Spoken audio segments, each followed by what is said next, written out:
pa ang mga kinabuhi. In line mo na sa atong theme, Pastor, na Christ's humility is the answer, manifesting servanthood. Yes, as mom and dad, as parents, una nato, no, servisyohan with all of our hearts ang atong mga anak. And in return, mga anak, please, let us also do our part. Naningkamot si Papa, si Mama. No? Every time makadugi ko anak sa baba ni Mama, Mama, naamin na. Kasi magtuloy mo sa ako, nag-ikit ko din kwarta. Naginasi. Pero you know what? Literally, recently lang yun, na-experience din ako ng mag-igit ng kwarta. Kasi ako sa car nag-igit. No, so nakatumi sa Manila, then na-parents na nag-trust sa ako o ample amount of money para sa ilang anak. Hindi pa po able to handle ang anak nila. Na-shock na siya ba magpuputod ako ang kwarta. So sa ako i-trust. So ang bata po, yun na, Mami Pastora, wala na po yung kwarta, gusto mo kayo kayo. Igit o kwarta. Pinayin mo gusto, 1,000 lang, na siya doon. Hinumdum na gusto kong mama, so kung gusto mo nag-igit o kwarta, ako literally nag-igit o kwarta, magdili ako kwarta para sa dili akong anak, na ako na naging anak for a while. Ano ako na Lord of it. Yun sa Jenny, sunod ko Sarah, imo na yung anak ang iyong igit.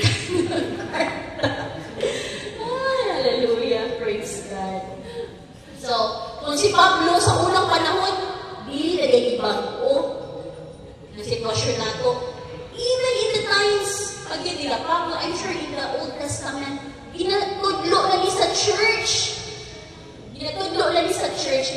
Siguro mga baduan po ng mga batan po atong mga panahon mo. Ang application na to, ani, encourage daily. Daily yun. Kada adlaw yun. Ako bitong ginag-encourage daily, si Lucy. Yes, good Lord. Amo na amo, kinsa mo na amoy Richly, na amoy Chai-Chay, na ay Errol, i-encourage yung parents. Ako na amoy Lucy. Gina-encourage. Nadik na mga anak. No? So, encourage daily. Now, spend a message to someone who's struggling. So, ako ba ba struggle na yung mga anak? So, focus sa ito dito sunod sa family. Speak life into someone's dreams or effort. We know na asa yung mga pangandoy. Ikaw, mama, papa, nakay pangandoy para sa iyong anak. Speak life. I declare, I remember si mama na ako, hindi pwede mo gawa sa balay without saying a word of prayer. Na mo ginagiyang permi istorya nga ako mag-ampo sa tao. Sa iyo, mag-worship ko ng one. Hindi na magkanta mabiti, malangan na tayo, balik-balik ang kanta ba? So, mag-speak na siya word of prayer sa iyang mga anak. Even karon wala dito sa Butuan, duha naman lang ako manghod, wala nga, Ma'am, doon na office. Automatic dahil mag-release din siya ang blessing. Batasanin natin sa family, maato ng buhatin. And we are assured na bantayan din sila sa Ginoo. We can't bantay our mga anak 24/7, but only the Lord, the Spirit of the Lord, the presence of the Lord ang makabantay sa ila. Amen? Number 2 nga reflection, building faith through spiritual companionship. Ang atong faith, mutubo, mabuild, mag-grow. Kung kita-kita lang ba? Dili. Dapat nakikay connection sa fellow believers. Sa atong mga kailangan ng mga Kristo. That's why, apil kita ng mga life group. That's why, apil taon na ay mga fellowship. Hindi lang aman sa kaon. It's good. It's like, whether we like it or not, ang kanyang pagkaon or fellowship na naay kaon, isa nila sa makakatapok yun nato. Dalabi lang yung kaon yun. Dalabi yung kaon. Tapos istorya. Uy, nabit-chika-chika yung kaon. Praise God. Salamat sa Ginoo na tumigahapon sa CMU. I have this desire. Hindi ko taga CMU. Taga Orius ko sa Butuan. But I have this desire na ma-revive ang campus ministry. And I really don't know kung saan, basta mag-start of small. Gahapon, tumingan ko, salamat po sa mga supporters aling ng ministry na nag-support ko sa sakyanan, anak sa mga kauban. Andam, puot mo sa iyong panggasolina. Okay, mag-kuanta, mag-live group ka sa CMU. So, ready with me. Pero salamat sa mga supporters sa ministry. Okay, ayun na ito, Lili. Kitagaan pagin me o pang snacks. 1,000 pesos. Ipalit ng burger tanan. Nagdo. And among ipanghatag sa mga students. And you know what? Namipila sa pilit sa students pag naipagkaon. Di ba, students? Yes! Sabi, oy! Lagi ko ginasukan ako ang marketing dito rin. Manglimpyo na dito sa tibok ang place. Kung mo kaayo ay. Storado to. Salamat sa Ginoo na ay financer na ito. Ipadadaan ni ako. Kaayo nga. Isa. Isa gusto pa mo tabang ang limpyo. Ay kabalaka na ikaon. Namora mo ko ng kalipay sa mga batanon. Agree ba mga batanon? Amen. Pero okay ako sa inyo mga maglimpyo. Tawag sa church na walay kaunay.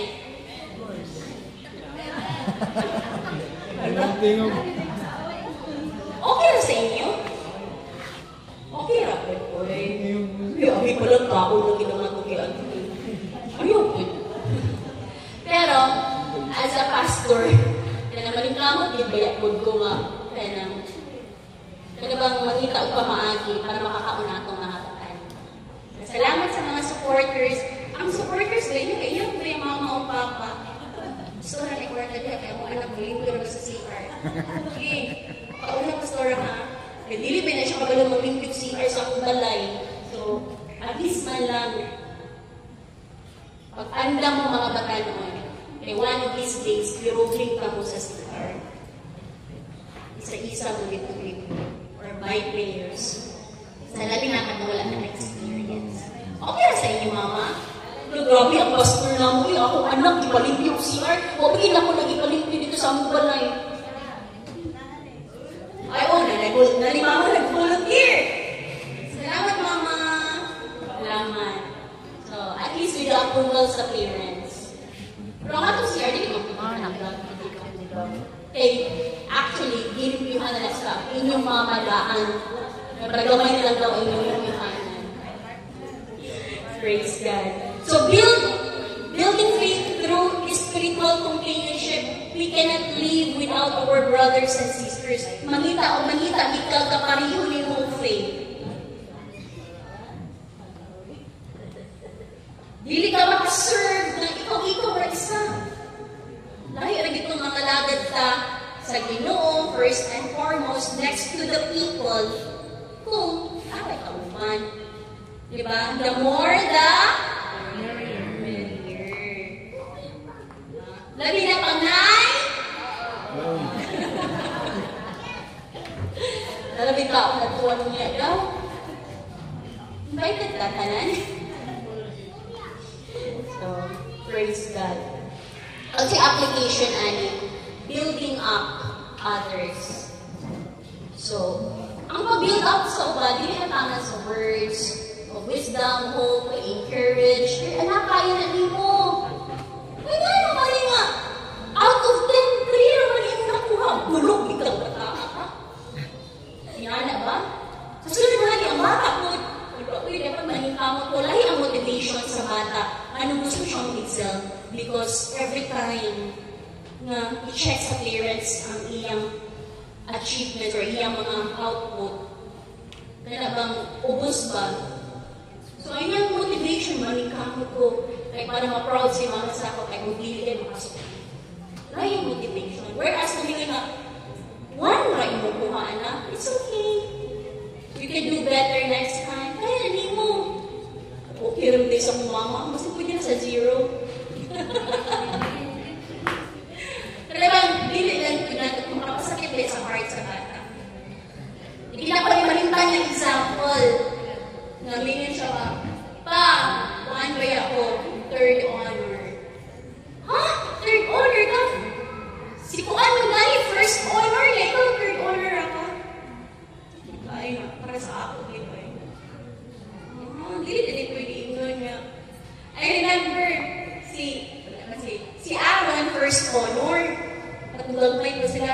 Si Chan Chan, ika-10. Wow, we are man! Congratulations! Congrats sa Aaron at mga tayo. Si Chan Chan kay 10. Ito, Chan, 10. Siyempre, naulaw siya. Nahinugdaman din ako ito pag-encourage mo na ako sa isa. Ay, Chan, okay, hindi ka ayaw ng 10. Ay, susunod na po, one hit ka na. Kaya na imo next time. You can do better, good. Ayan ako pag-encourage. That's one of the things to build others. Then, build mo ka sa one by sharing your skills. Kung sabi mo nakatunan, i-share mo.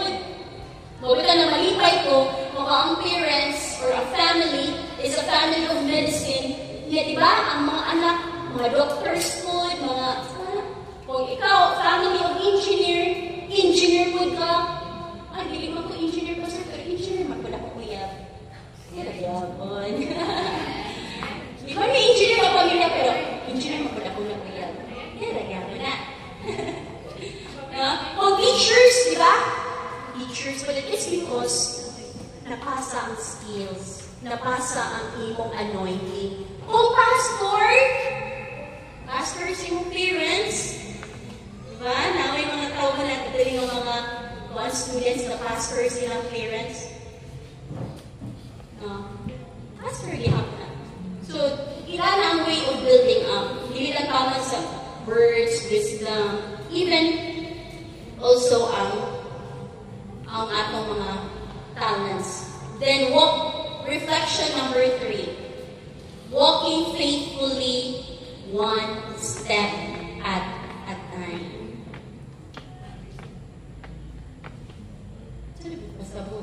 Walking faithfully. No, maglakaw ka nga, maghinunanan. One step at a time. I-acknowledge ni Paul, ni Apostle Pablo, ang mga Thessalonians sa unang panahon, nga, kalabang ang atong mga nakakunan sa church, ipadayon na ito. One at a time. Dili kay karon, maayot na, dasig ka, mahanakan, hindi ako mga problema. Wala na sad. Ayan, nabitaw, parang gusto niyo po bahala. Pero ganyan nila nga, slowly but surely. Pero kung gusto ko madali, it's okay. Quickly but surely gihapon. Gusto ka madali, ha? Pero siguro ang sure ko na. No? So, hindi lang sa unang panahon, ni applicable, even up to now. Natin nakatunan sa church. But we need to go on. We need to pass down to the next generation, mga so on. So again, ang gusto mo din ako ipa-emphasize bitaw, ang gusto mo din ako ipa-emphasize karong nakabutawon, guard your family.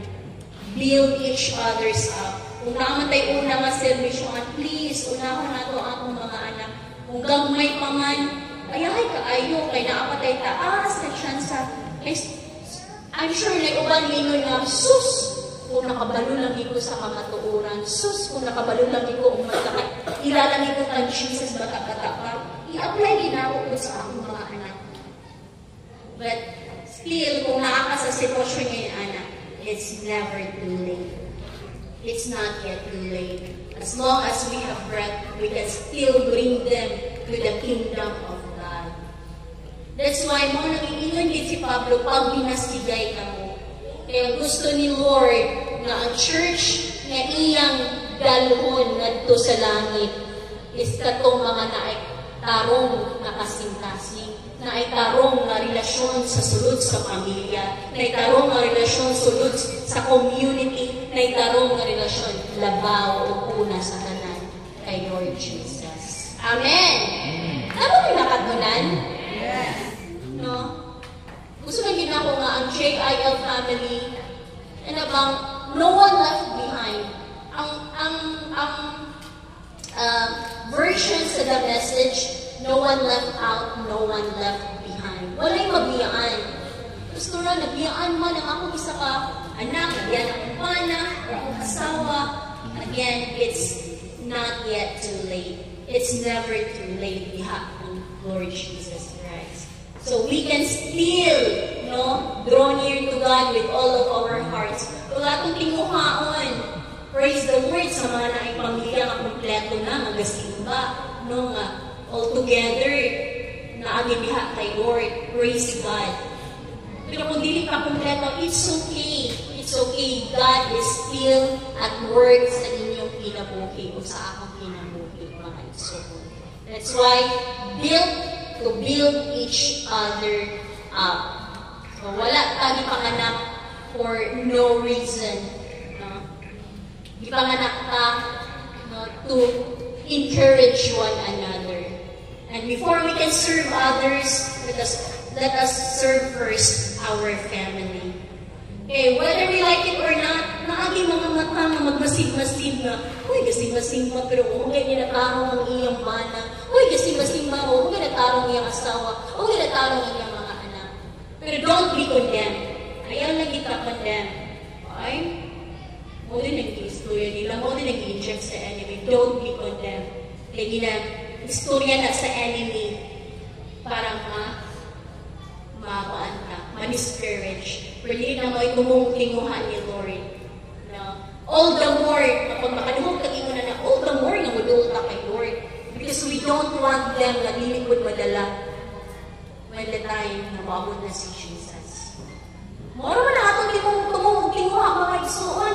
Wala tilain na di paabot na event diri sa kalibutan, kundi ang second coming na lang yun ni Jesus Christ. And let us see to it na dili lang ikaw, dili lang ako, baga atong tibuok pamilya madala sa ginharian sa atong buhi ka Diyos, which is our end destination.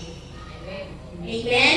Dili ni final destination na, basta nakalimot na, naglamit-lamit ka diri sa kalibutan, kaon, ayahay ka diri, pero this is not our final destination. Atong end destination to agyod sa langit. Heaven, Lord. Praise God. And for our conclusion,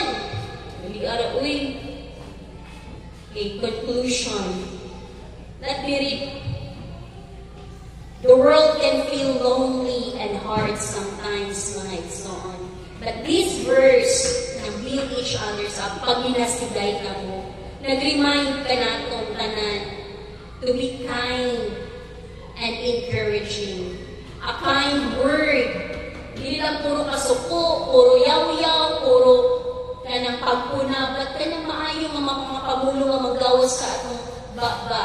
A prayer, or just being there. Kung wala kung mo magawas na pulo, wala kung magawas na prayer, how about ang iyong presence? Just being there for someone, it's more than enough.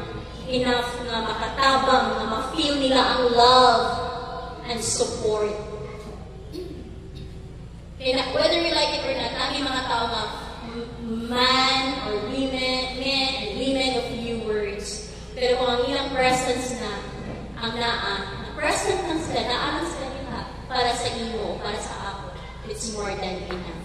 Naiwan anas ka. When we do that, we help build a stronger and more caring community. Kung natarong ang pamilya nato, matarong po ang atong community. O kung matarong ang atong community, matarong ang atong naso. And that's for the glory of our living God. Amen. Let us all stand. Gusto mo ka lang, run out mo, kasi di ko gusto mo magkilak-kilak na din eh. Gusto mo ganang happy family. I love this family. Love na ninyo ang inyong family. Love na ninyo ang JIL family. Amen. So, I know you. Yes, come on, stretch your hands upward. And let us just roam around. Say hi, hello, I love you with the love of the Lord. Brothers, sisters, it's your mom. Kung tapan niyo imong mama, imong papa, you can hug, you can kiss your mama, your papa. Nalipay ko na ikaw ang anak. Nalipay ko na ikaw ang mama. Nalipay ko na ikaw ang lola. Nalipay ko na nakakadirig ka ron. Hallelujah! I love this family. I live in this family. Come on, let's turn around. Look at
maayo. Come on.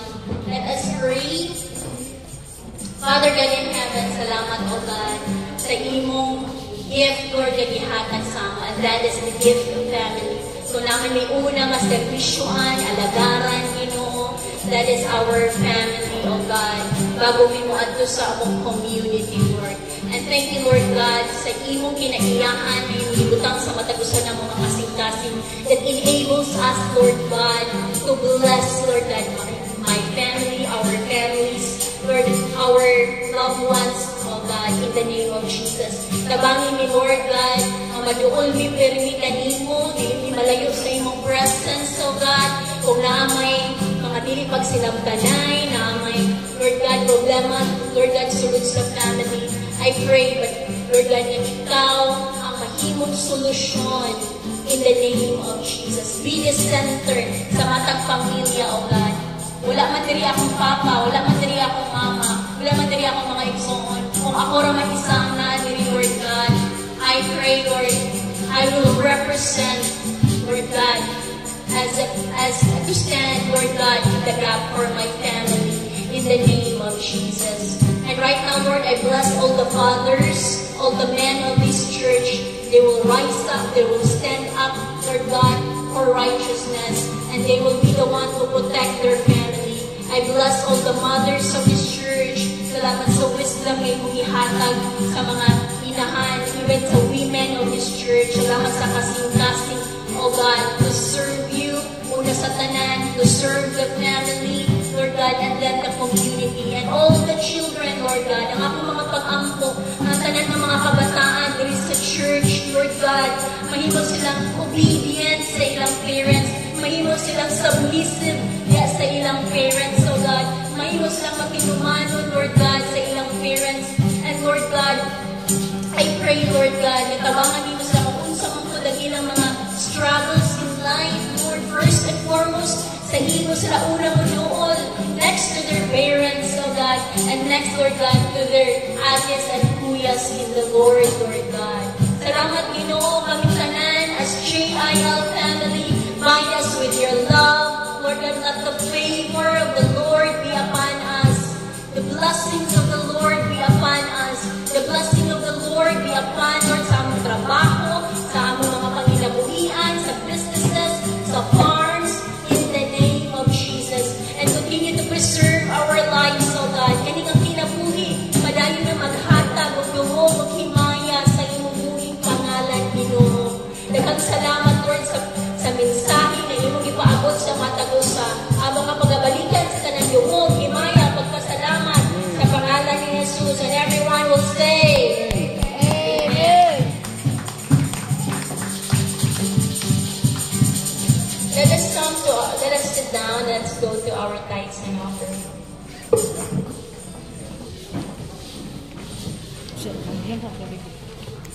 So good morning sa Matag-Usa, and we are now sa ato ang mga paghatag. 2 Corinthians 9:7. Ikaduhang Korinto 9:7, ingon dinhi ang Matag-Usa kinahanglan mohatag sa pinasingkasing gayud dili